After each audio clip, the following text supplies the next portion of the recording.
Okay, we are recording and welcome to our live lecture for week 9. Unlike many of our lectures, this week's a little bit different because we've got some of our classmates in the room with us, and that is because we're going to be doing a little bit of breaking up the presentation itself, coming back to this screen and talking a little bit about some of the things that we experience and getting a little bit of feedback. So I want to start by saying to Kim and Ellen and Rosemary, thank you for being able to be with us today. I know that not everybody is able to do that in the middle of a weekday, so I really appreciate that. I'm going to go to turn on the screen share, and while I'm doing that, um, just to kind of give you a little bit of a reason why we're doing this a little bit differently, I should say, today, is that the concept this week that we're talking about is going to be a concept that is going to be more relevant to the rest of our class, and it's working with the energetic body. You'll remember that I said that some weeks ago, I said that all that we really do in Stregoneria is we work with the energy around circumstances and conditions, people, places, and things, and we shift that energy and shift our relationship to that energy, and that is where the magic is. So this week, our focus is going to be on somewhat of an intersectional look at one of the first things that each of you would experience as if you were growing up in the tradition in terms of the magical world, and that is becoming aware of our energetic body. And we're going to begin this week to do something that's unique to the experience of training someone in Stregoneria, because we're going to transcend the ancient Italian and Etruscan traditions and approach this aspect of our practice from a multicultural perspective.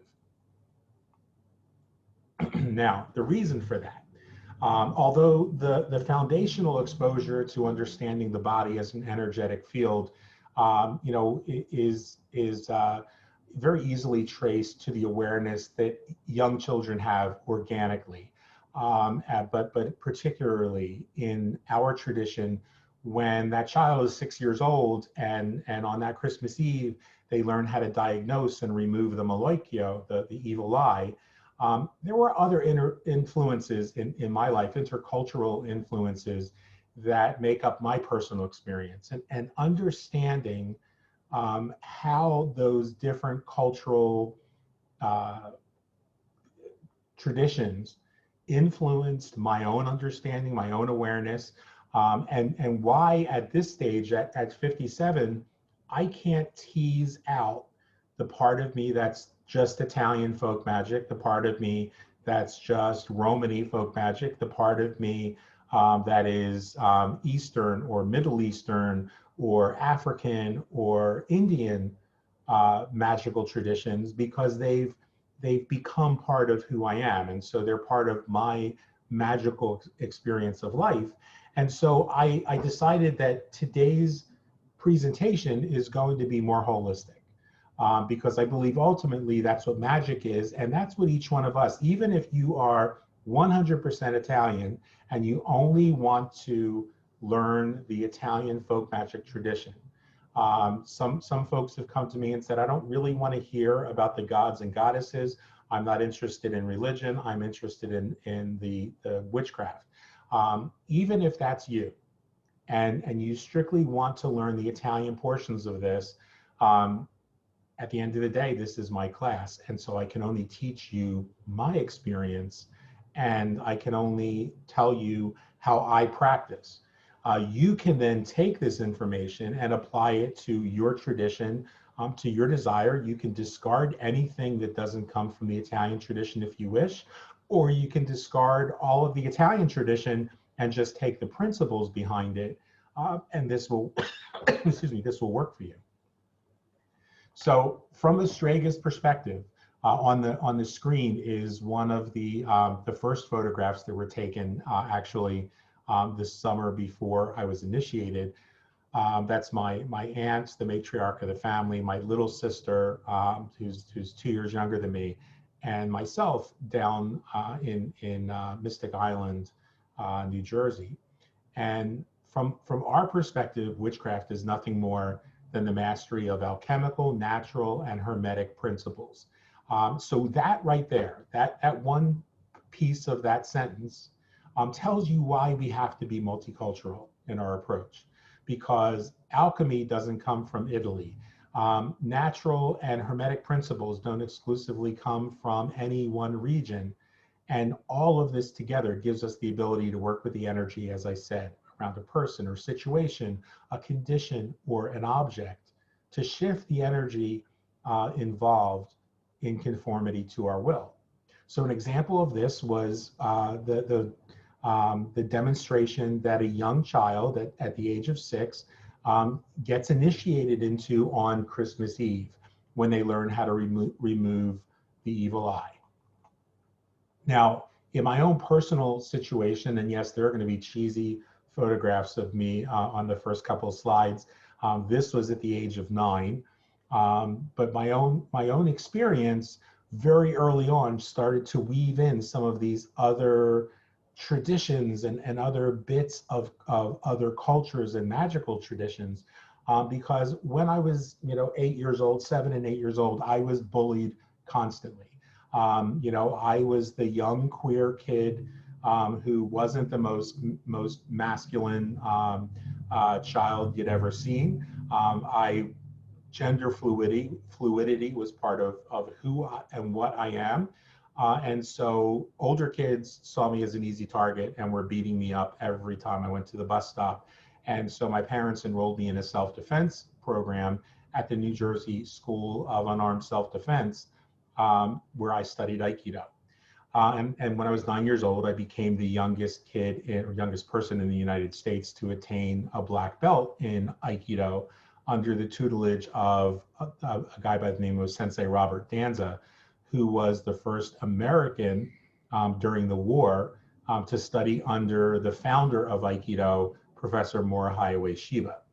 And as a result of that training, I also received metaphysical training from Sensei Robert Danza and Sensei Marianne Donahue, one of his prime students, who went on to become one of the highest ranking teachers there. And I began to understand the metaphysics behind the Japanese principle of ki, of the energetic body, and how we address violence in this martial art form. What really made Aikido unique was that in other forms of self-defense, somebody is coming at you with we'll say a stick or a weapon, and you're taught to block that weapon from hitting you, or you're taught to use a kick to push back against them and knock them backwards. Well, Aikido was unique because Aikido, when it's practiced, looks almost like a dance. So that when that person is coming at you, rather than blocking their energy, which would be very difficult, let's say you're a young woman, small in build, and a 300-pound linebacker, and I apologize, I really don't know football, so maybe they're not the 300-pound guys, but the big giant football player dude with muscles and a lot of force comes at you. Well, if you're trying to block them, chances are pretty good the stronger person is going to succeed. You're going to get hit. But if instead with Aikido, you use the attacker's momentum and you parry into the direction that they're going, so that if somebody's swinging at you and you're suddenly out of the way and they try to follow you, their momentum is going to knock them off. They're going to fall without you touching them. And so without going any deeper into the concepts behind the martial art, I quickly began to understand that anytime something is off balance in our life and is attacking us, that the way that we grow up trying to counter that, we intuitively are taught that you fight back, you hit back, you block something. And in our magical practice, we do the same thing. We try to block things from happening to us, to bind the people that are there. But many times the most effective magical work that you can do is simply moving out of the way and let that person's momentum come full circle and knock them off balance, knock them on their ass, and then you're out of harm's way and they're knocked on their butt so they're not able to do any harm to you or anyone else. Simultaneous to this, as I started to grow a little bit older, I started to, my exposure to martial arts led to my exposure to Eastern philosophy, and that led me to begin to practice yoga and meditation. And all of these pieces of understanding began to deepen. And so I started in my 20s to study under a Hindu guru, and used my late 20s and began to use my knowledge of the craft to augment the clearing and balancing of my energy centers, of my chakras.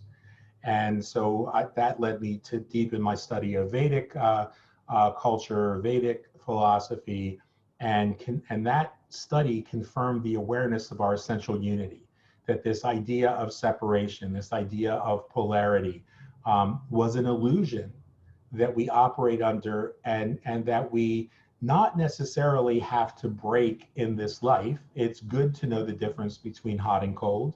It's good to know the difference between night and day. Those polarities give us context and framework that we need to be able to work within it. But we have to understand that beneath the context is a greater truth, is a higher understanding that these are two sides of one coin.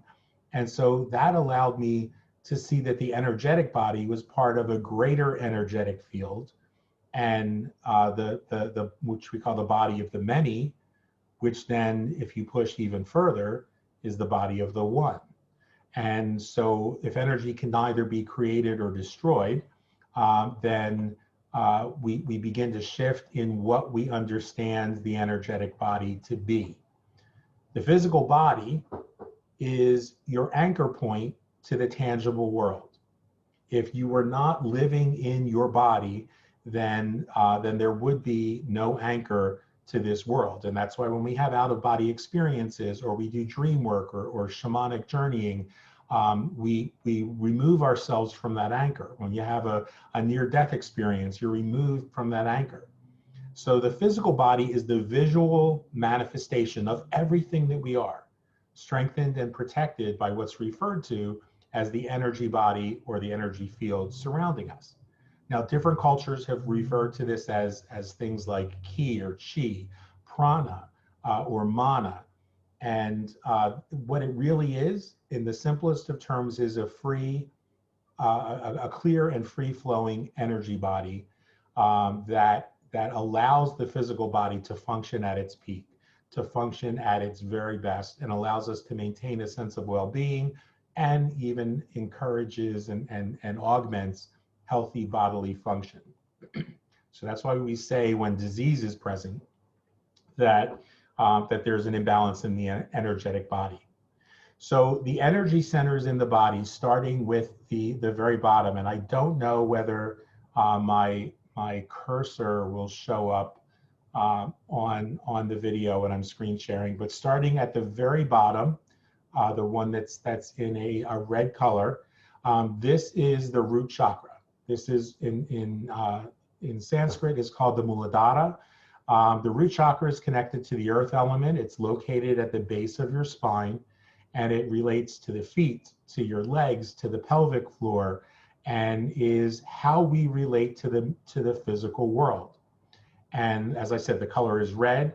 The mantra, or what we call the seed mantra, the bija mantra, is Lam. So if you're feeling disconnected to the physical world, if you're feeling like there's a block, or you're having restless leg syndrome at night, or pelvic issues, if you just sit quietly and did nothing more than just almost hum the word Lam, then your energy becomes balanced, and that chakra opens up. Now you can go to the PDF of this particular page for this particular class, and you can use this particular slide as an exercise every day. You don't have to practice yoga. You don't have to practice Eastern philosophy for these things to work. This is, as you remember from the first classes, from the orientation material where we talk about the law of vibration, the principle of vibration. What I'm talking about when I talk about these seed mantras is vibrational energy that allows us to experience rebalancing, opening, healing, however you want to refer to it, of those particular parts of your body. And so everybody is on mute. And so I recommend that for those that are watching live, because we're going to talk about it in a minute, just, kind of lengthen your spine a little bit, sit a little bit higher up, and just close your eyes, and just 1 or 2 times, just like in tone, almost hum the seed mantra LAM. Just take a moment and sit and hum it with me. Say LAM,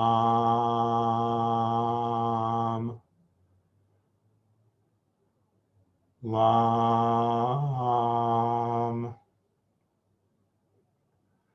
LAM. And then take a deep breath in and exhale through your mouth. Now, the second energy center is the Swadhisthana. And this second chakra is connected to the water element. It's located in the pelvic basin, or if you will think about it, the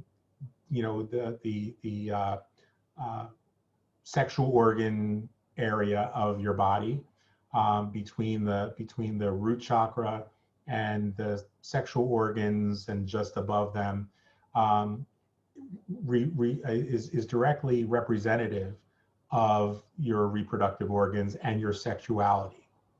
The color is orange. The Bija mantra is Vam.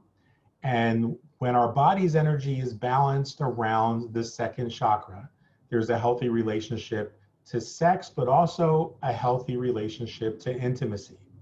So if the things that are manifesting in our world related to intimacy and relating to other people on a deeper connected basis feels off balance, this is a simple exercise that you can do to sit quietly, as we all are, and to breathe in a deep breath in through the nose, out through the mouth, and then hum or chant the word Vam. So let's do that. Let's take a deep breath in.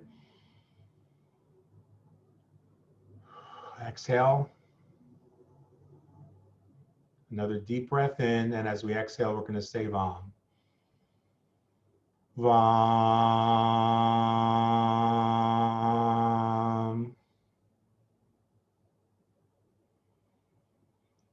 Vam.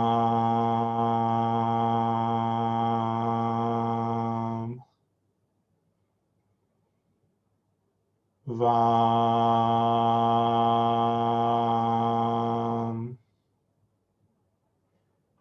Now I want you to kind of be a little bit mindful of the difference between when we intone that first Bija mantra and when we intone the second one. There's a greater clarity to your voice as you're doing this. And that's because Kundalini, the feminine, divine feminine energy, is rising along your spine. And our ability, once we have healthy, intimate connections to the world around us, then our vibrational frequency increases. And as we go further up, you're going to start to experience that resonance in your voice changes a little bit. And so now we move to the third chakra, the Manipura chakra, which is connected to the element of fire. And this is located in the abdominal region, about 2 inches below your belly button, and has to do with your gut-brain axis, intuition, confidence, self-esteem. The color of this chakra is yellow and is connected to the mantra Ram.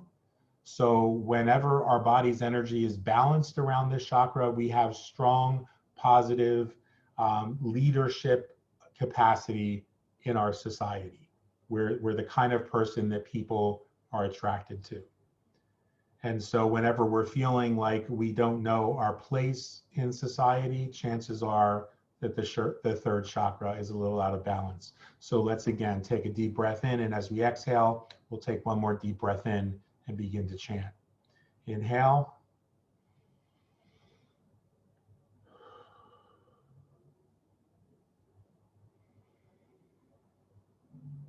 Ram.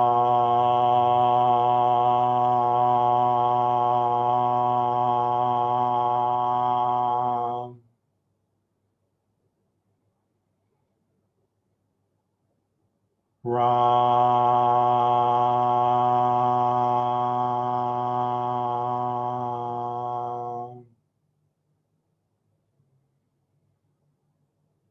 Ram.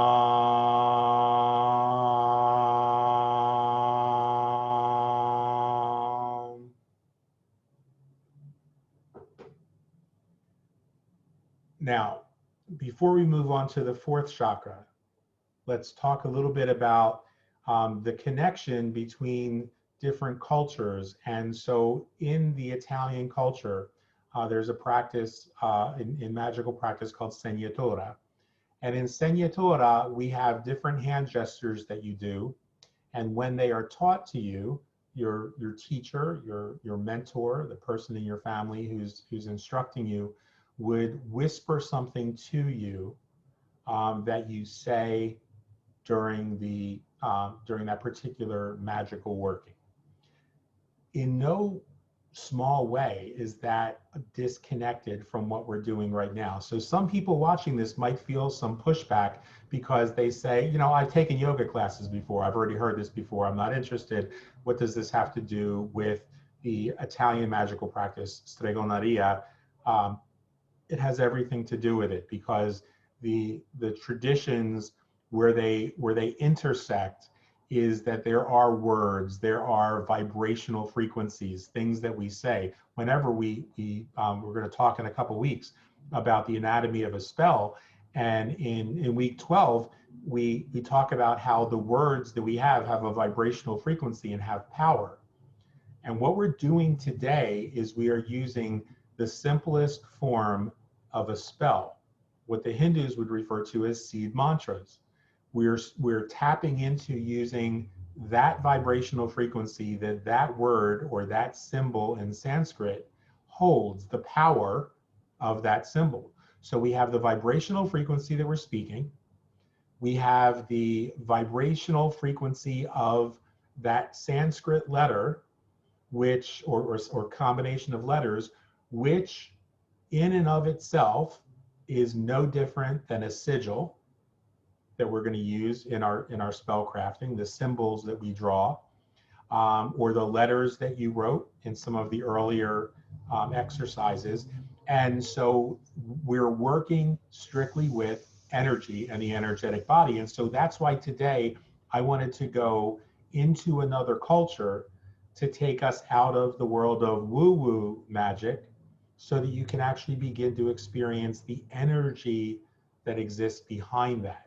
It's going to, as a result, when we start getting into some of the actual spell crafting in our tradition, this will have planted a seed that'll resonate with you literally. It's going to vibrationally resonate with what's being planted today. So now we go to the fourth chakra. The fourth chakra is the Anahata chakra, and it's connected to the element of air. It's located in your heart region, the area that you think of as your heart, not the area that you feel heartbreak or heartache or affection and love in, but the actual physical heart region. And the Anahata chakra relates to our emotional state. The color is green, and the mantra, the seed mantra, is Yam. And when our body is energetically balanced around the fourth chakra, we have a greater capacity for compassion, a greater capacity for love. And so that's why when you see something, when you experience something that viscerally hurts, like heartache, you get tied up in knots in your gut, not in the heart space.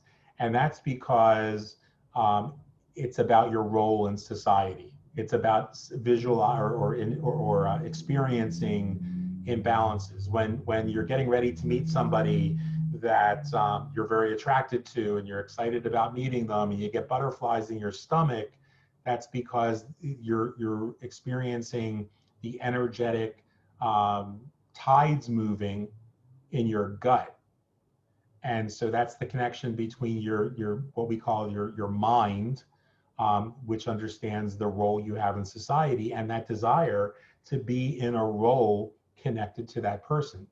But when someone crosses over, as we all experience with Ruth Bader Ginsburg, when a loved one is dying, when you see hunger or poverty or violence, you feel that in the Anahata chakra. You feel that right at the core of your heart.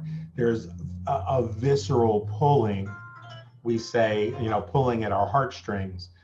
That's the Anahata chakra. And so let's go ahead and take that deep breath in. And as we exhale and take another breath in, we'll chant Yam.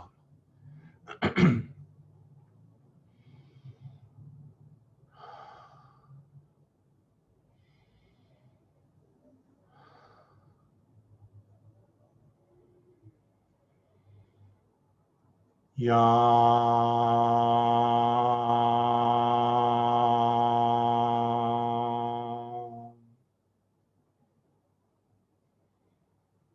Yam.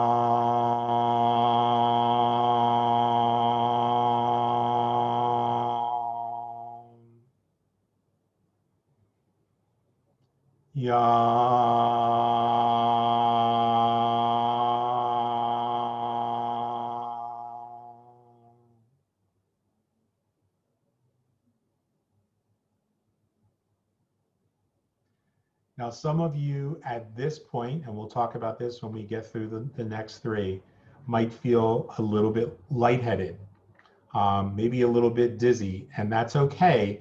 That again is balancing this energy, and energy that might have been blocked at the heart space, which happens when we live in a time when there's so much uncertainty and unrest and violence and disturbing behaviors going on. We a lot of times almost instinctively shut off that heart chakra, the Anahata chakra, because we don't want to feel that pain. We feel like we've had enough. So as that opens up, there is a lightheadedness because the energy that you've always possessed, that we call Kundalini energy, or your chi, your ki, is moving up the spine and is you can envision it like a lotus that's blossoming. So it's beginning to now spread out. You may feel your arms tingle a little bit. Your feet may be tingling a lot. Your whole body may start to feel a little bit energized. And so we now move, a little more quickly into these last three, because I don't want everybody so stoned that they can't have a conversation when we're done. But be aware that you may feel this lightheadedness. The fifth chakra is called the Vishuddha chakra. And it's connected to the ether. It's located in the throat region, and this is going to be important in a few minutes when we talk about some of the things that we can do that are relative to our energy practice, both in protecting our energy and working with that energy. When the color is blue and the seed mantra is Ham. So if you're reading this on the slides, please do not chant ham, as some people have done in the past in yoga classes and meditation classes. It's Ham. And when our body's energy is balanced in this chakra, we feel free to express our feelings and our truth in the world. It is also this chakra that gives us that sort of that power to come into our own truth. And it is this chakra that gives us the ability to stop others from trying to take that power away. So again, inhale.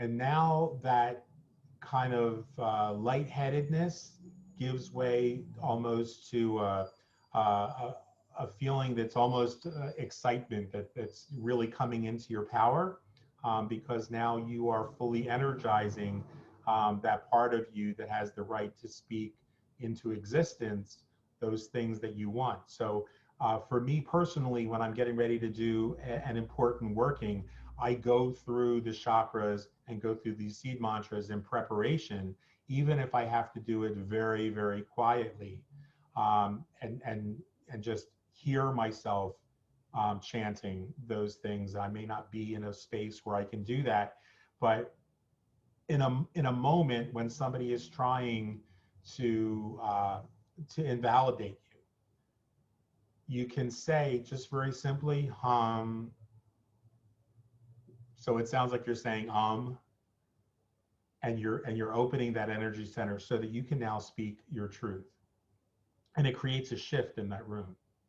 The sixth chakra is the Anya chakra, Anya chakra, also connected to the ether, and it's located in the third eye, at the front of the brain, which is where we have the ability to transform and use intuition, dreams, visualization, manifestation, and its color is purple.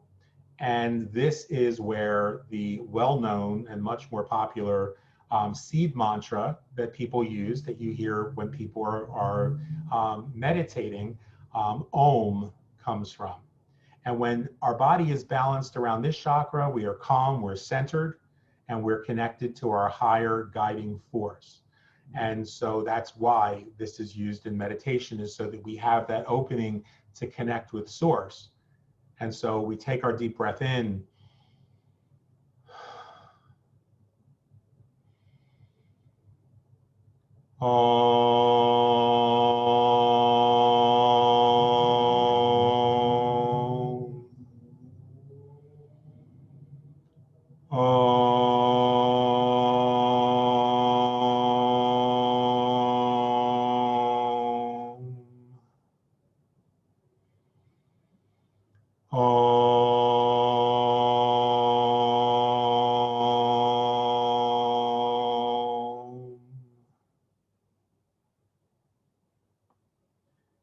And then just above the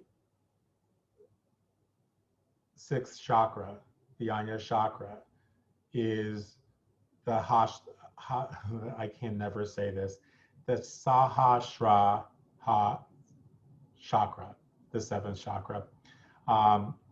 And this is the chakra that transcends the elements, the colors, and the sounds. And that's why in the first six chakras, or the first five chakras, we're dealing with the five elements.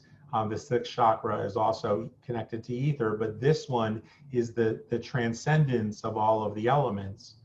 And so it's located at the crown of your head, which is where, when this opens, we're able to reach what some people call the eighth chakra, which is the Chittakash. It's the place of absolute merging and ecstasy. But the seventh chakra transcends the elements, and it is the part of our bodies, our physical bodies, that is soft when we're born, because that connection to our mother is still there. And through the practice of different asanas, chanting the Bidra mantras, and using visualization, we cultivate balance through all of the body's chakras. And particularly when this chakra is open, we are directly connected to the source of our power. And so the mantra of the seed mantra of all of the other 6 chakras opens and allows this to open. And we'll do some breath work and things like that in the course of today's discussion. But I want you now to just kind of, I'm gonna unmute everybody and stop screen sharing for a moment. Let's see.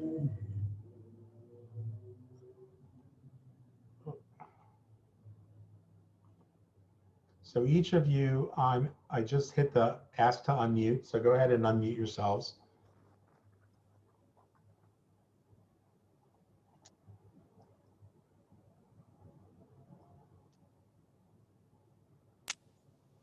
There you go.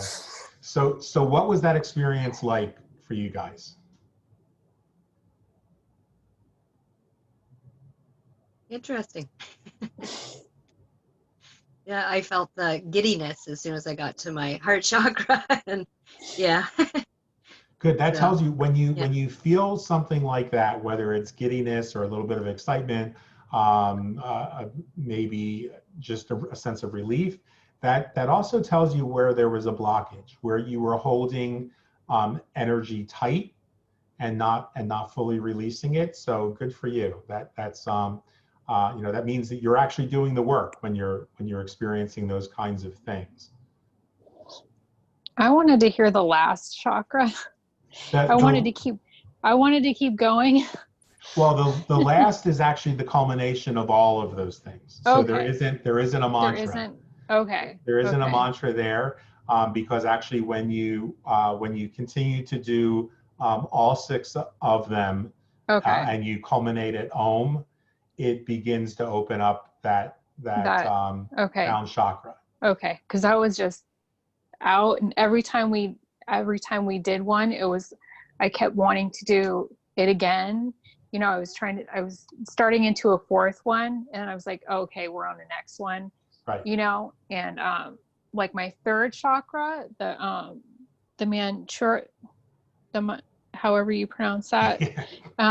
Yeah, that one, I got dizzy. So that one opened up more. Yeah. And then I just kept getting deeper and deeper. And every time I meditate, I have a problem not putting myself asleep. That's one thing I have a problem with.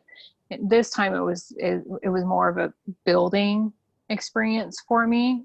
And yeah, so that was nice. Blending into the Italian tradition, we believe that merge of the divine masculine and divine feminine that occurs at the crown chakra, that begins at the crown chakra, if there were a sound that I would say connects to that, it's the sound of the heartbeat of the universe. So if you're very, very still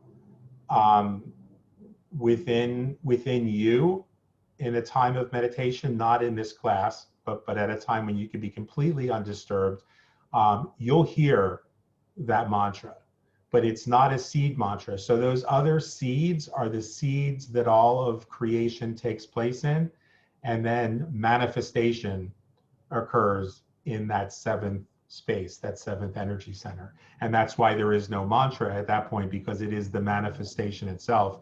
It's the male and female energies combining, and then the full merging with source starts there, and then takes us to that place where we detach from the physical realm in the Chittakash, in the heart space over the head.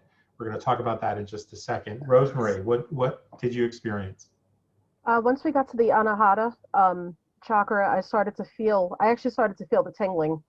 And what's really interesting is that as soon as we came up upon that, I started to hear the sounds. Actually, even before that, I think once we got to the 2nd one, I started to hear the sound in my own head, that it got louder, and it seemed like we were doing it longer, and it started sounding almost like a bell. So it was really cool. And right now I'm experiencing like the base of my spine feels I actually just felt it. It feels warm, which is kind of weird. Yeah. I wasn't expecting that, but this is amazing because I've always wanted to do this type of meditation, and they have so many books that are written on this, and I find the books to be sometimes confusing because they all say something different. So this is a very beautiful exercise that I know is going to help all of us in the long run. But I felt the lightheadedness. I felt that tingling at the back of my head, like the back of my skull. I always get that weird tingling back there, but I did feel it in my hands and my feet. Very, very cool, very just awesome. And I feel empowered from this. I don't know if it's making sense or not, but I do feel empowered from It this. does. Yeah. And I think something that Andrea will be able to speak to perhaps in some of her comments when she watches this is that in the physical world, in the world of physics, we know that there is a resonance. So this is one of the reasons when I get really nuts about hearing these people talking about ascension and talking about, oh, your vibrational frequency is increasing, and that's why you're having difficulty because, and it gets into all this new age woo-woo bullshit, because they're saying that the frequency, the vibrational frequency of these ascended people, these, woo-woo people, is getting higher. Well, the frequency of the earth and the frequency of the universe is made in no small part of our own frequencies. And so it's not that there are people who are starting to vibrate faster and higher than the frequency of the earth. It's that as our own personal vibrational frequencies increase and improve, we begin to change the earth itself. But that sound that you start to hear that almost sounds like a ringing is actually, if you'll remember a few weeks back, we talked about we were talking about the solfeggio frequencies. There's a section in the orientation materials that talks about that under the principle of vibration. And when we were talking about divine mathematics and 3, 6, and 9, and the Fibonacci sequence, there is also the solfeggio frequencies that we find the combination thereof resonates with the actual, and I used to know the figure, but there's an actual resonance of the earth. And as you're doing these exercises, you begin to get in tune with the earth. And so some people will tell you that seventh chakra, the frequency is that sound of a bell that begins to vibrate, because you then are so connected to the Kundalini rising that your whole body begins to vibrate at the proper frequency. It's 500 and some hertz, I believe, at the proper frequency for optimal health, mental, physical, spiritual. So we're going to dive back in, but thank you for sharing that. And I want you just to kind of let that continue to buzz, on a subtle level within you as we continue with this process. Because you'll see here a tie-in directly to what we were talking about when we were talking about the power of those numbers 3, 6, and 9. All energy emanates from and returns to the 0 point. Now, the 0 point is the way that Einstein referred to it in 1913. But he understood energy can neither be created nor destroyed, and an imbalance in energy can be restored to balance. So we can use the energy of an attacker, as I said when we were talking about Aikido, to subdue that attacker. And if energy returns to 0 point, then it's safe for us to say, from a foundation of our magical practice, that essential unity is true, because if there is one source of energy, this vast, unquantifiable reservoir of energy that we call the 0 point, then scientifically we can say that singularity or that return to oneness is possible and is true. So what we just experienced in the exercise that we did was energy rising, kundalini or chi or ki or spirit or source, whatever you want to call it, rising within you. In the mystical tradition in Judaism, we call this Shekinah rising, Shekinah being, which is a column of fire, the divine feminine rising. And I don't know how many of you noticed this, but when Ruth Bader Ginsburg crossed over, there was a feeling of a fire being called forth, almost like there was an eternal flame that just really just rose in that moment. And that's why, because she became and returned to source in the most powerful expression of the divine feminine that we need in this time.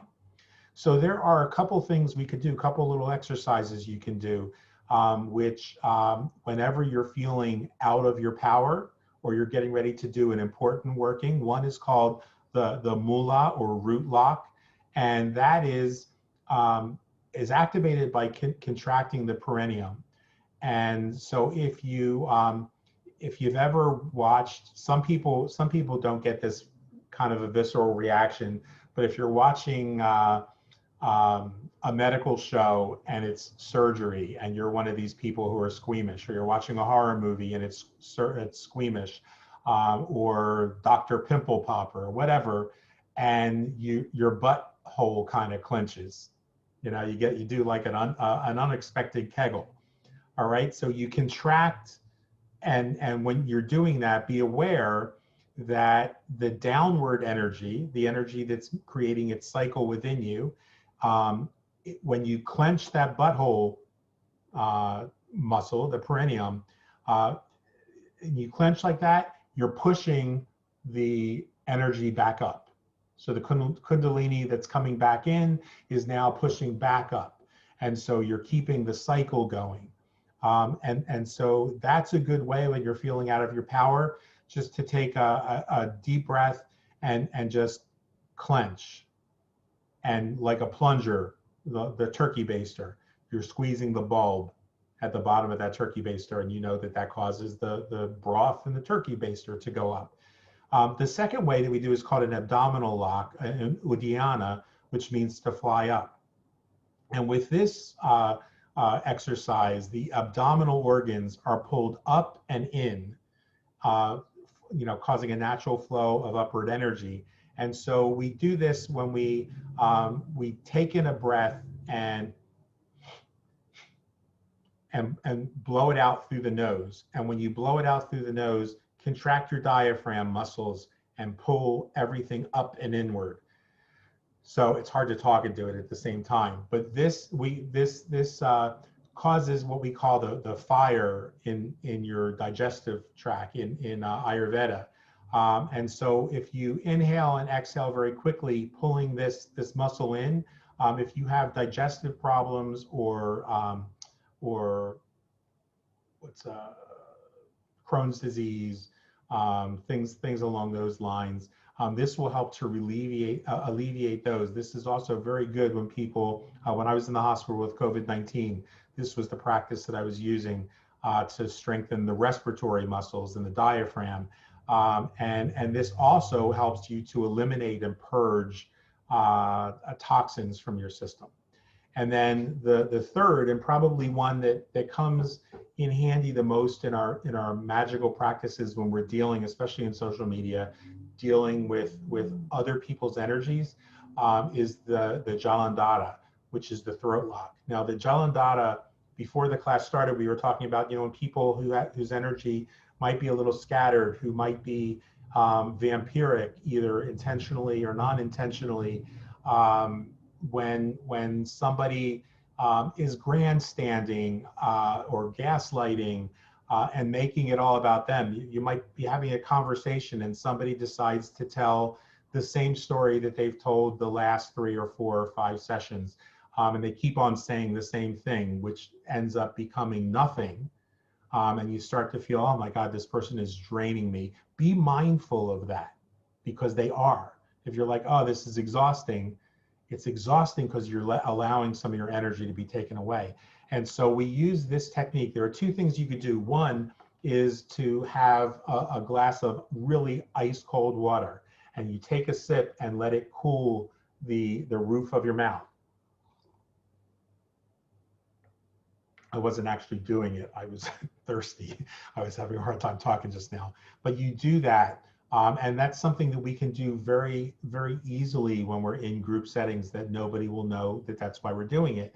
But the throat lock is another way. And that is when you bring your chin, you put your tongue on the roof of your mouth and bring your chin to your chest, which causes the throat to contract.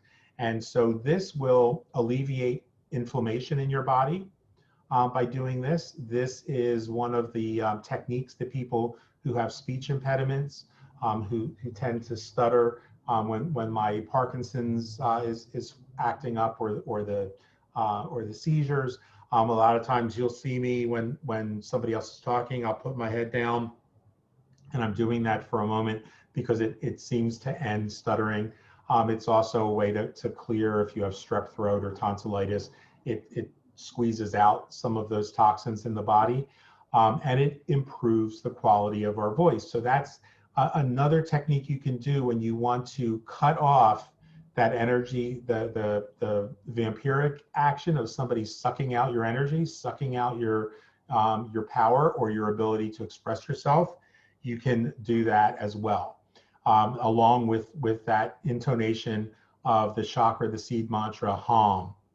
And so now I want us to do another exercise, and this exercise, and I promise we're not going to keep you guys too much longer in this class, but this is an exercise I want everybody who's watching on the replay to do this. And you're going to do this by however you're sitting right now. If you're seated on the floor, you're seated in a chair, bring your feet to where they're flat on the ground. In front of you. So if you're sitting on the floor, you just bend your knees and sit with your feet flat on the ground. I want you to be grounded for this. You're going to hold your hands about 2 feet apart, and you're going to close your eyes and begin to slow and steady your breathing. I'm going to give everybody a chance to go ahead and do this, whether you're watching on the replay or you're watching with us live. Hands 2 feet apart. You don't have to hold them up in the air because it's going to be a few minutes. I don't want anyone's hands to get tired. And I want you to slowly begin to bring your hands together, very, very, very slowly. And focus your awareness on the sensations that you start to have in your fingertips. Maybe the sensation of tingliness in your palms, possibly moving up your arms, just real subtle energy. And continue to slowly bring your hands together. Notice that the sensation of this energy starts to get a little bit more intense, almost starts to feel a little bit thicker as you bring your hands closer and closer and closer together until they're about 9 or 10 inches apart. And now I want you to start to see in your mind's eye that this energy you're feeling, which now has got your thumbs and your palms and all up and down your fingers, not just the fingertips, tingling a little bit. Imagine and see that there is a ball of energy there. And maybe rotate your hands a little bit, like you're holding an imaginary basketball or soccer ball, so that you're feeling the roundness of this energy.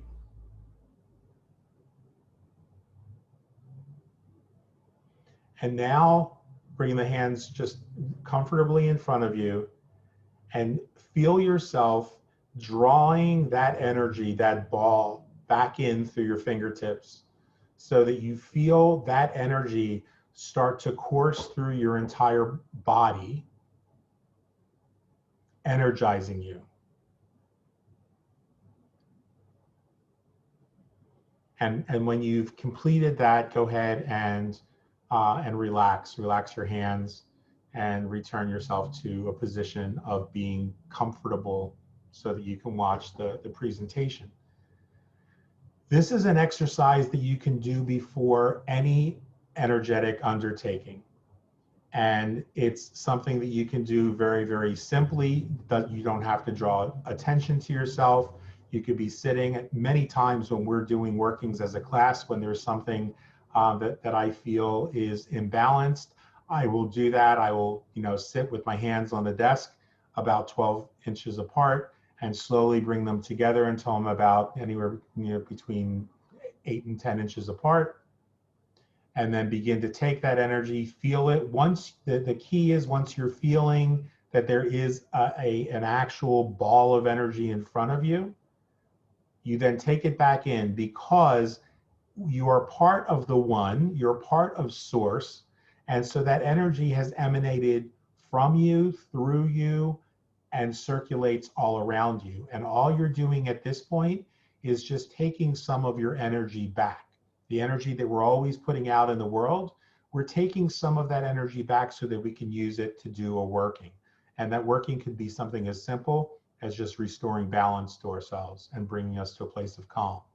Now, there's another system called the energy meridians in Eastern philosophy, where they say there are 12 major meridians that relate to our organs. When we start to talk about specific means of healing, we're going to touch back on this again. So today I just wanted to kind of plant the seed that these energy meridians are the lung, the large intestine, the spleen, stomach, heart, small intestine, kidney, bladder, the heart constrictor, triple heater, liver, and the gallbladder. And between them, they cover our entire body. You can see on the screen in front of you. Why was I trying to do that from memory? I've got it written down. There's an illustration in front of you that shows these meridians. I shared a book with everybody in the materials if you want to understand more about this, because when there are disturbances or blockages in some of these places in our body, they can manifest as physical illness and disease. And when we talk about healing, we're going to talk about how all disease, you'll hear me say this many times, that all disease starts in the mind. That doesn't mean that your illness is in your head. It means that an imbalance in our world always begins in thought. It always begins at the 0 point. And by the time that imbalance manifests as a particular condition in the body, there are two things that are important. One is to understand that conditions are always temporary. And so a condition is just something that's happening just now. And so we can shift the energy and do the work. And when you heard me say last week to somebody that when, sometimes the best way to handle things when everything seems to be going manic and crazy in our lives is to take your meds. Because if there's an imbalance in your brain chemistry, that is not the time to do a magical working to fix your brain chemistry. There's a physical condition manifesting in your body. So you take psych meds for that, or you take whatever other kind of meds. If you're I have deteriorating facets in my bones that I know metaphysically comes from a period of time in my life when I believed that the burden and the weight of the world was on my shoulders, and my bones began to manifest that deterioration because I couldn't take it anymore. So the body said, oh, he can't take it anymore. The spine is collapsing on itself. So when physical pain is there, I do something for the physical pain. But I also, at the same time, continue to work on the metaphysical causes of the manifestation of that pain so that I don't suffer. So on one hand, we have the physical body that we work with. On the other hand, we have the metaphysical body that we work with. And this is all about energy. So kind of a way of distilling down all of this stuff that we've talked about from outside the Italian tradition. Let's see what this has to do with our practice as Strega.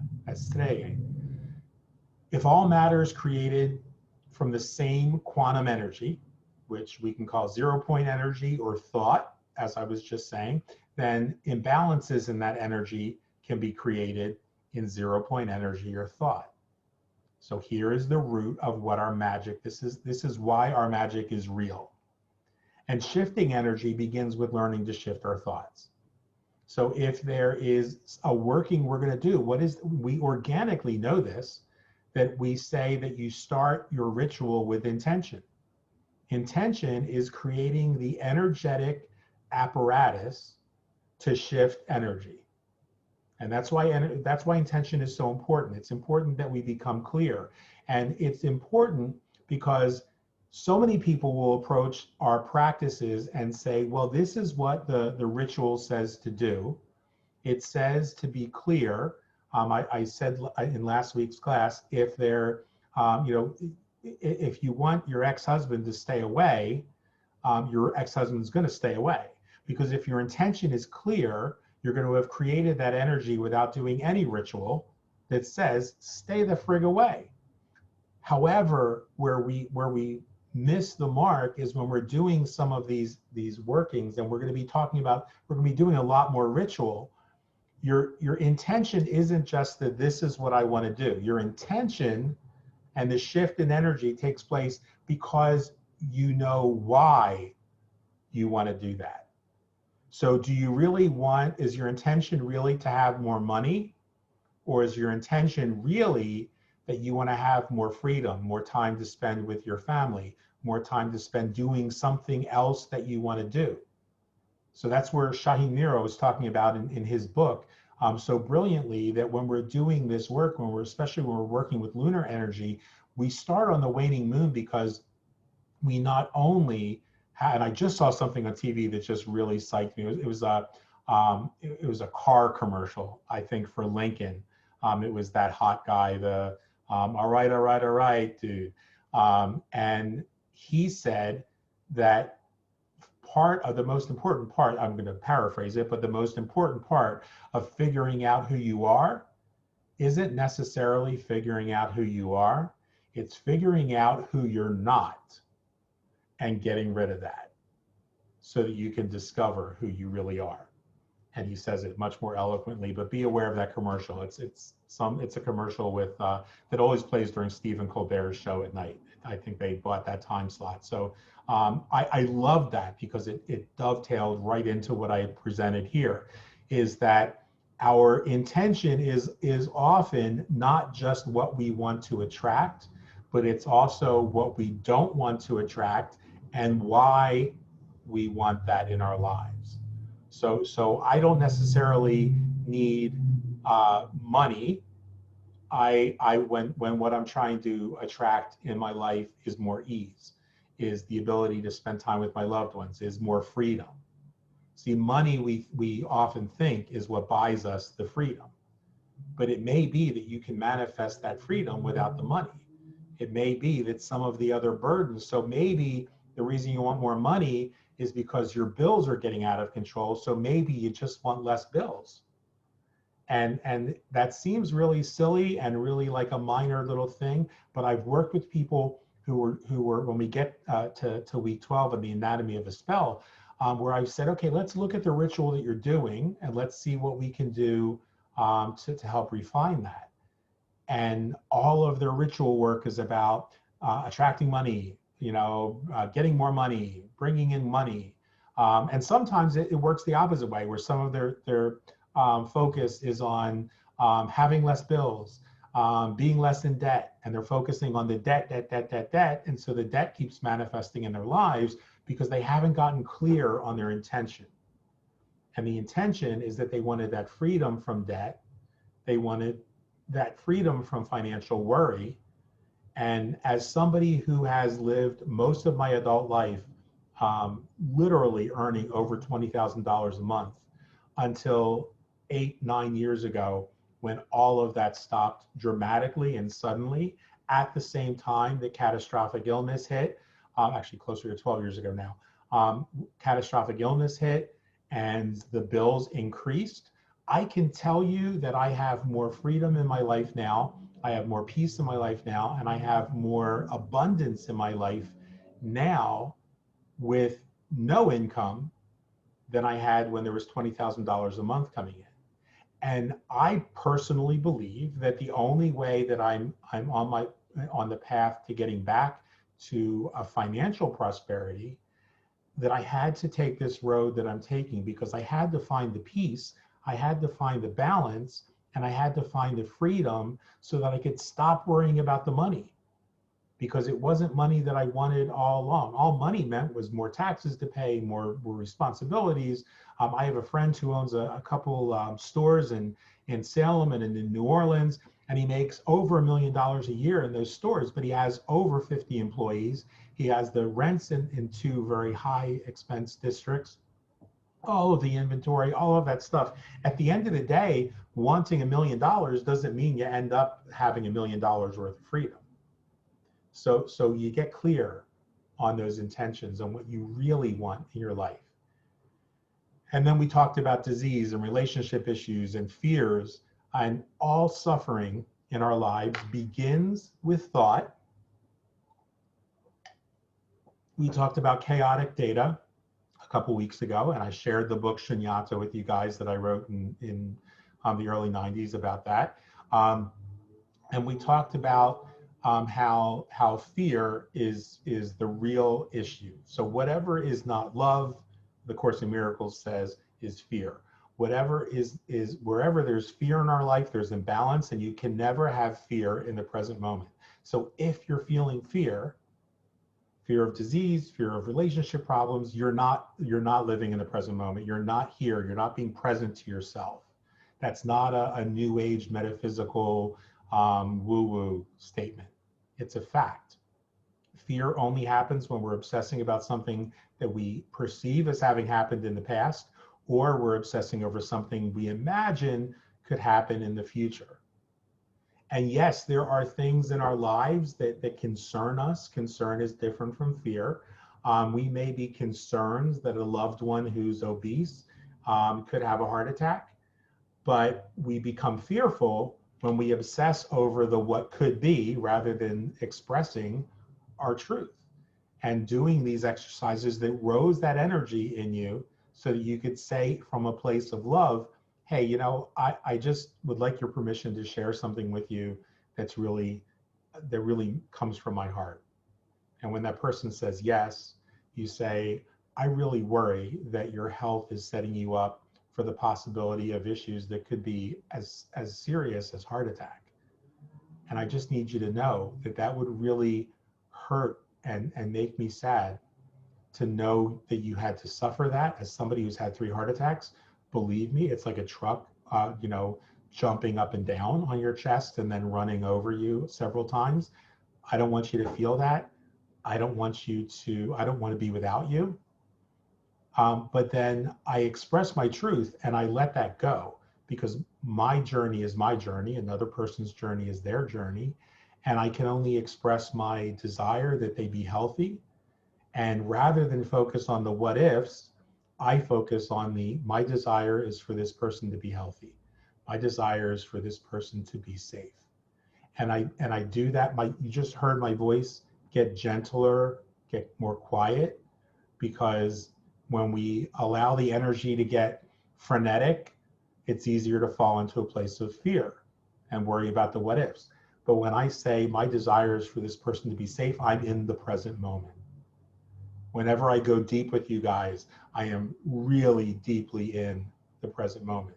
And so you could do that in your life. With these exercises we did today, nothing happened in that Kundalini rising exercise more importantly than the fact that every time you chanted, you were deeply in the present moment. That's why you had those experiences. So here's a secret. All of those experiences of tingling and the energy rising and the lightheadedness and the giddiness, all of those things are available to you and could be going on every minute of every day if you just come back to the present moment. Even thinking about that exercise can make you experience some of those sensations again without even chanting the mantras. And the ancients understood that various energy centers in our bodies had direct correspondences or direct links to outward manifestation. So if we were feeling, like I said, the burden of the world on us, well, then we might manifest some problems with back pain, from carrying that burden. We might manifest hernias from just feeling like that burden is about to make us explode. We might feel, experience feeling run down because everything going on all around us makes us tired, or feeling strep throat because we feel like we can't express our truth. So the ancients understood that these correspondences existed, and that's why how all of this connects directly to our practice. So while I was growing up, I can't tell you with absolute certainty how much of my exposure to all of these other different cultures were planned by my aunt and my grandmother and those people around me who loved me, and how much of it just organically sort of happened. So I can only tell you that all of those different cultural things, and there is in my life a definite Eastern influence, Eastern and Middle Eastern influence in my practice. But that didn't mean that my practice of Stregoneria was weaker. It means that it was stronger. So we take from these other cultures without appropriating, we take from these cultures to strengthen whatever our core practice is. And so our exercise for this week is we're going to move into 4 or 5 really intense weeks that'll wrap up the first half of this course. So this exercise is one that you might want to bookmark, and you might want to use it every week as part of your practice or your preparation for engaging that next week's ritual. You're going to do just like you saw us say today, just like you saw me do with everybody today. You can begin with the mantras if you like. You can, but sit comfortably with your back against the wall or a chair so that your feet are flat on the floor, especially if you have back problems. And if possible, do this barefoot or do this outside. And allow yourself to do the exercise of feeling the energy between your hands. But then instead of bringing the energy inward, I want you to push that energy outward and return it to the earth. I want you to allow your feet to experience that as that energy goes out into the earth, it comes right back up through your feet with a little bit more intensity, a little bit more zhuzh to it. And so as you're doing this, sit for 15 minutes. And because we know what's going on in the world around us, and we know how concerned and affected we are, how concerned we might be for other people, one of the Eastern practices that I talk about, and I'll put a link in the materials to the practice where I talked about doing this in relationship to the pandemic, is the practice of Tonglen. Tonglen in the Tibetan practice is bringing in suffering, inhaling suffering, and exhaling compassion and love, freedom from suffering. Inhaling pain, exhaling comfort. And we do this, you're not taking the person's pain or suffering onto yourself. We're not here for martyrdom. We're burning it off as energy. So we take in that suffering, we exhale the freedom. We take in the fear, we exhale the love. And so you can do that with this energy work where you take in negativity from the room around you, and you exhale that energy that's coming up through your feet, coming up through the earth. And this, it seems like a really simple and really kind of dumb exercise, but it is what we do. Now that's the Tibetan version of it, but this is what we do as Strege every time we work our magic.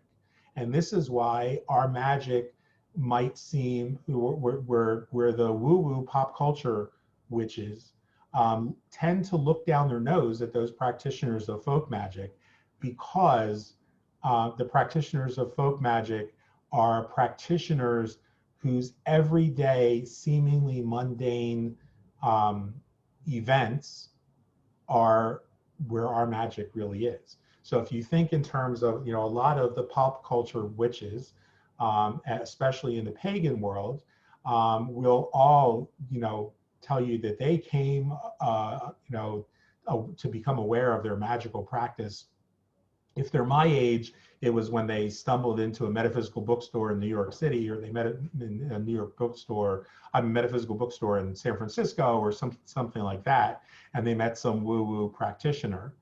Um, Others who are younger are going to say, I knew I was a witch when I saw The Craft, or I saw Coven, or I saw whatever the one is about boy, Covenant, I think. I can tell you that when I saw those shows as a young man, because I'm a little bit older than that millennial crowd, I thought they were the most, what's that stupid Charmed? Oh, I knew that I was a witch when I saw Charmed. Those shows are the biggest crocks of shit, the most stupid things I've ever seen. But for me, the moment when I was thinking about that this week, the moment when I got kind of excited, so the reason I have compassion for those younger people was when I saw Serpent and the Rainbow. And I was like, wow, you mean outside of the Italian tradition, there are practitioners in New Orleans who do kind of the same stuff we do, but with their flavor. And then I moved to South Florida shortly after that, and I met my first Santera and Ifa. And I started to understand that this folk magic practice was bigger than just the Italians. And what I loved about it, and what I love about what we're doing with this class, is we're empowering one another to find the magic in the mundane, because there's no difference. They're two sides of the same coin. So if I were to pick a pop culture movie of recent years that expresses who and what we are, and it's all about what today's class was about, it would be Practical Magic, because our path is really more about the midnight margaritas than it is about doing some kind of special ritual on Halloween night. It's more about doing the things that make you feel in your power. So that might be putting on a really kind of magical robe, or putting on your favorite t-shirt, or putting on a witch's hat, or a big old feather hat, or whatever it is. You're going to see in a couple weeks one of the ways that I express that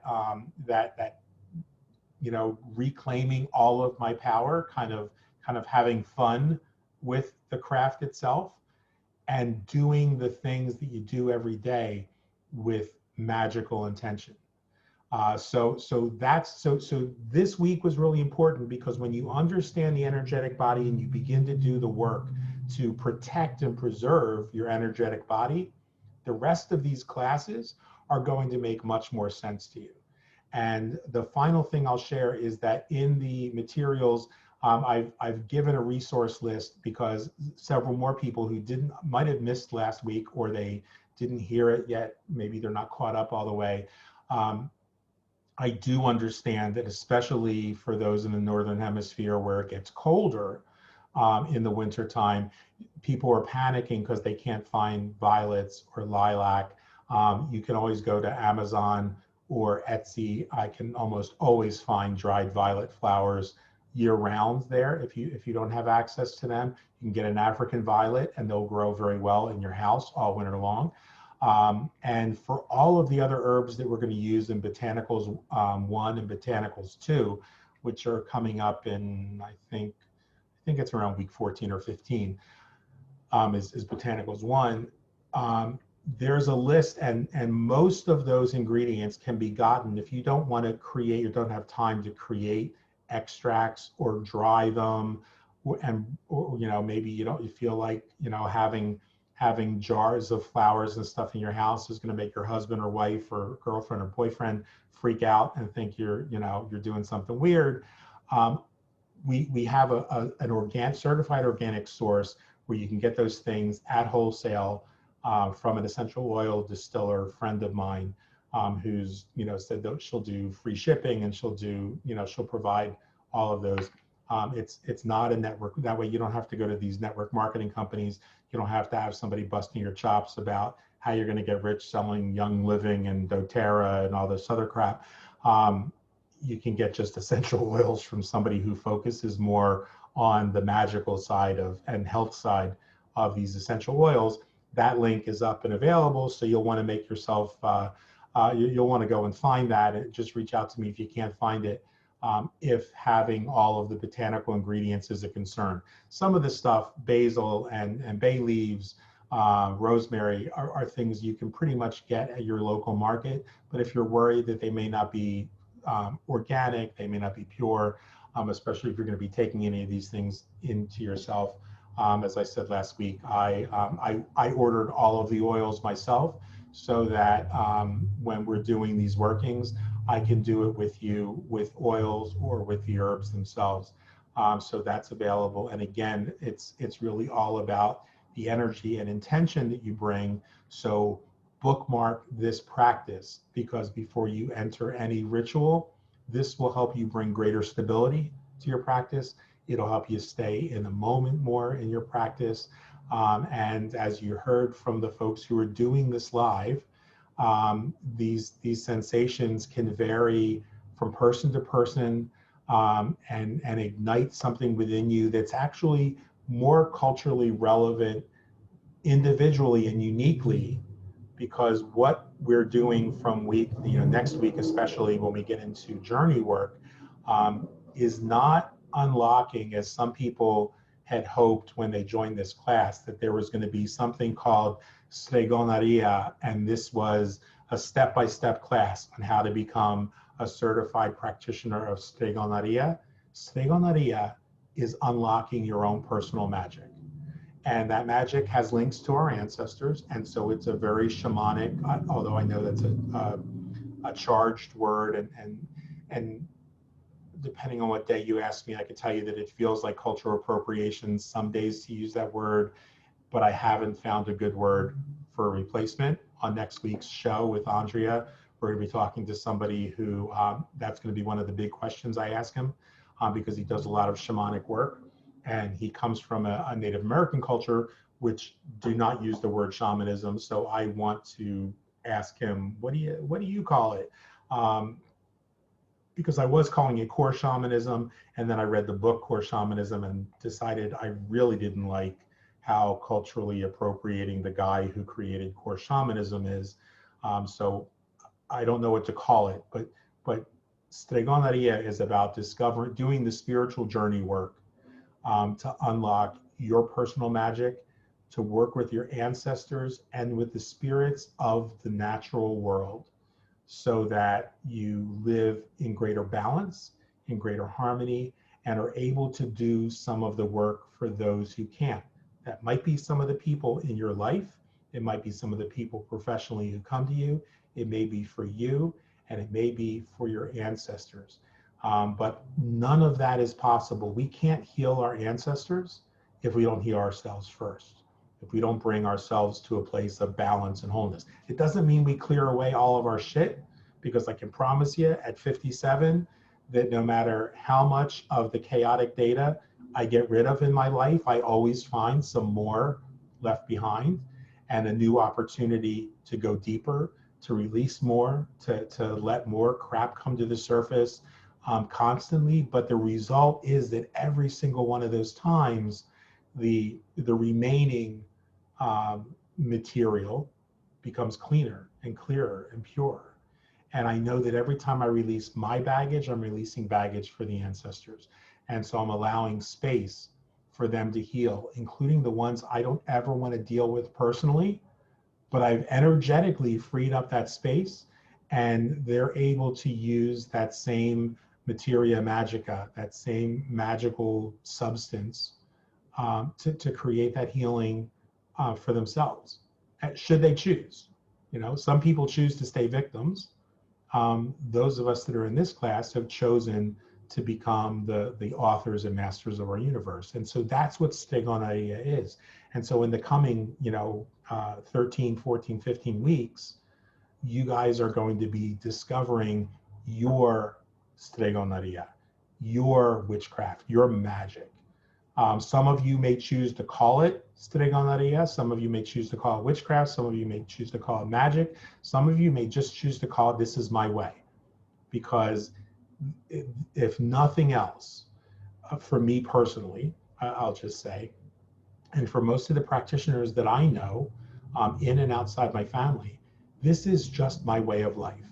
So you could call it whatever you want to call it. You don't have to call it anything. You could tell me I'm not really a witch. You could tell me I'm not really a strega. You could tell me, you could try and invalidate me all day long. It's not going to change my way of life. It's not going to change the magic that happens all around me. And you know, I'll just tell you that in my personal life this week, one of the most powerful things that happened, without going into detail about it, is that Datura started to grow in my friggin' house plants.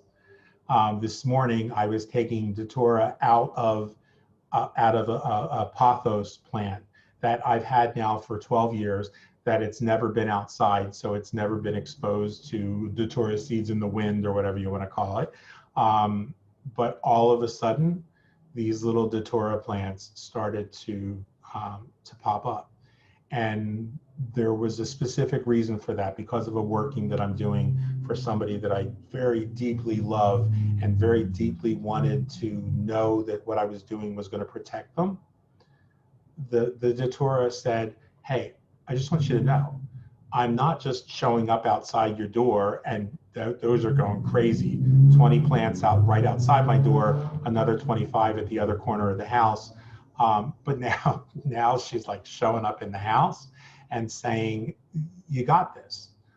These may be the most intense workings that you've ever had to do in your life to protect these people that you love, but you've got this.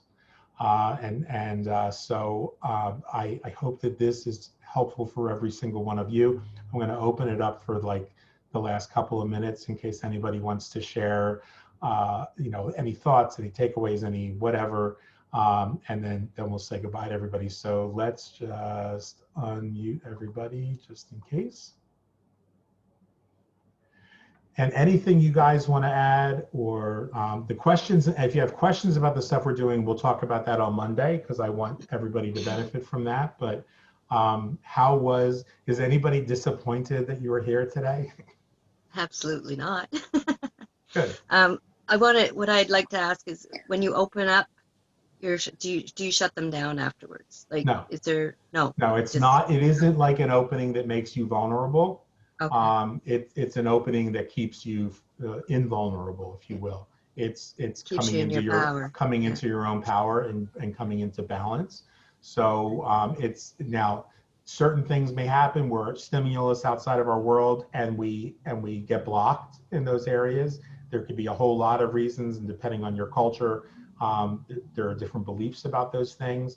But for example, when somebody, the easiest way, I think we talked about it before the show, if somebody's trying to invalidate you and shut you up or say you don't have a right to say something, you may develop a blockage in your throat chakra. You may not, you know, just because they're attacking doesn't mean the attack is received. You can move through that process of allowing them to use their momentum to knock themselves on their ass. Very recently, somebody said something very invalidating about somebody in the greater world who I happen to have had a connection to. And I expressed my truth to that person, and their initial response was anger and frustration with me. And they said, because they're a very skillful practitioner, I'm going to disconnect from you for a couple of days and disconnect from this whole conversation on Facebook for a couple of days.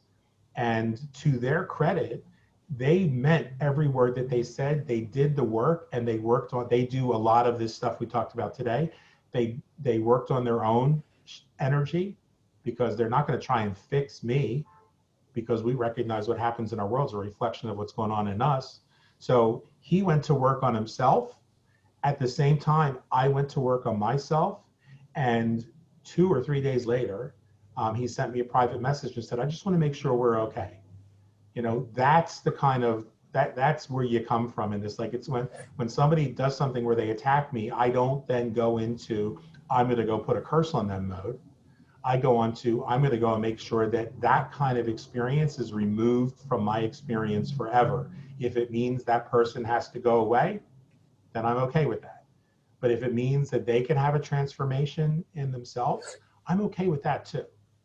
And so I work on me rather than them, because I don't like to get into manipulative magic, because I don't always, I don't know what skills somebody else has, but I know the skills I have, and I know I can prevent them from inflicting injury on me, stealing my energy, or fucking with my peace. And those are the only three things that that nobody can steal my peace without me inviting them. Nobody can curse me without my being open to their cursing me. And so I'm not open to anybody cursing me, so people can't curse me. You can make the walls fall down all around me and I'll walk away unscathed. So all you just did was fuck with somebody else's problem. You can bring all the violence you want at me. I'm going to move through it. I've worked through harder things in my life. So I constantly go back and do those mantras. They're part of my everyday spiritual practice, twice a day, because I know that I'm not always mindful. I'm not always fully aware of what's happening with my energy. And so that brings us back to a place of power. Good question. Anyone else? Yeah, I think the throat block for me is definitely something I'm gonna need to use. A lot of the examples that you had are things that I deal with constantly. There are certain people that, they have the same stories, or they're, trying to just, shut me down constantly. So that's stuff that I deal with on a regular. And then when you talked about shifting the energy, not necessarily stopping things that are going on, there are things that happen in the house a lot. Like I was talking about it in class on Monday about like the woo-woo that happens in my house. We've been having somebody, I haven't figured out who it is yet, but the desk where my son sits for class, things have been dropping on him. So he would move stuff, like pencils were dropping on him, notebooks were dropping on him, or things would just fall on the floor. So and he wasn't telling me what was going on. He was just, pissed. And that kind of stuff doesn't bother him. He's just like, I just wish they would knock it off. And so we moved him to his bedroom for class and just left it alone. And things are still falling off, and the dog's kind of getting to this or that. And so we just had to clear everything off so that things would just, it'll work itself out. Whoever's doing what, it's just going to eventually stop looking for attention. And so that's kind of how I dealt with that. It's kind of like what you said, you just move. You can always do a, just say, sometimes we use essential oil. That's why I like working with oils, not just plants. Say that we sometimes work with essential oils in order to give us a sense of calm and help us study.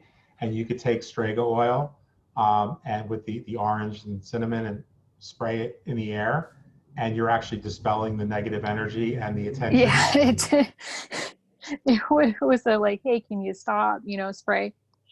It's just like, well, yeah. Well, you're working out.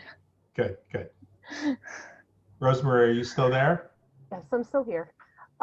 So a really awesome takeaway from this week and all the other weeks is just this idea of this personal empowerment of tapping within, which I absolutely love. And the little tips that you've given us, they're not little tips, but they're amazing tips that you've given us on how to really be able to recognize when you have a spiritual vampire, like you start yawning or whatever. It's like that. So these little tips that we have, and these and these exercises, and just the just different ways of being able to reconnect back to that energy again, of the energy that we're already a part of, is going to be so helpful. And the point of doing all of this, the point of taking this class, I think, I know for myself, and I think for many of us, if not all of us, is to help heal our world. And that's why this class in particular is just so important. And that's the greatest takeaway, is to be able to have these exercises to do, to heal ourselves, but then to, kind of take that energy and push it forward to heal the world that that we're living in, because this world needs a lot of healing. And that is really the most important part for me. So thank you You're for all welcome. of this. And that's why we do those mantras aloud, because we send that energy, that vibration out into the world around us. And just like throwing a stone in the water, it creates ripples that then, cause the butterfly effect and create, can eventually create a tsunami of healing to take place. So thank you guys for being here. I apologize to everybody that we went a few minutes over on this lecture, and it will be up in the classroom probably within the hour. I've got somebody coming over at 4 o'clock, so if I don't get it up within the hour, it'll be up by 9 o'clock or 10 o'clock tonight. So, and thank you guys for being here live. Love and appreciate all of you, and I will see you on Monday night. All right.